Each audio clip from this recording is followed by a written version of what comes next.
Ikaw, kung naminaw ka karon, pamalandungi ang pulong sa Ginoo nga giingon karon in 2 Peter 2:20. Kadtong nakalikay na unta sa mga kahugawan sa kalibutan pinaagi sa ilang pag-ila sa atong Ginoo ug manluluwas nga si Jesucristo, apan unya magapos ug madaog pag-usab niining mga butanga, mulabaw pa kadautan ng ilang kahimtang kaysa kaniadto.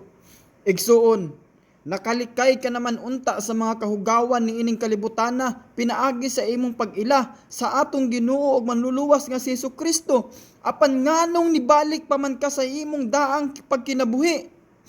Kun kaniadto ngit-ngit ang imong kinabuhi, kun kaniadto hilabihan kang ilad ang imong kinabuhi, hilabihan kadautan ang imong kinabuhi, apan sa dihang nakakaplag ka kang Ginoong Hesus ug diha nakakaplag ka og kahayag sa imong kinabuhi ug giayo sa Ginoo ang imong kinabuhi, busa nakabaton kag paglaom sa imong kinabuhi, apan karon nganong nibiya pa man ka kaniya, nganong nitalikod pa man ka kaniya.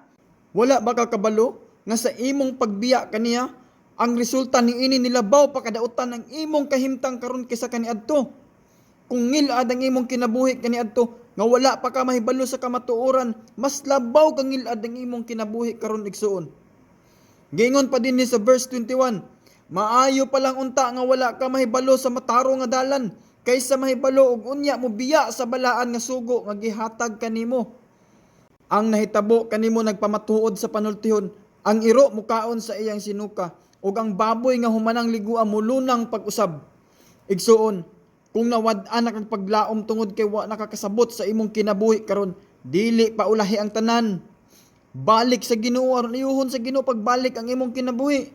Dangop sa Ginoo kay maluluyon ang atong Dios ug andam siyang mapasaylo kanimo.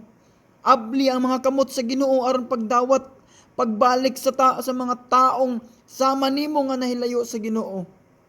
Balik na sa iyang gugma igsoon. Balik sa imong Dios. Balik na kay Hesus.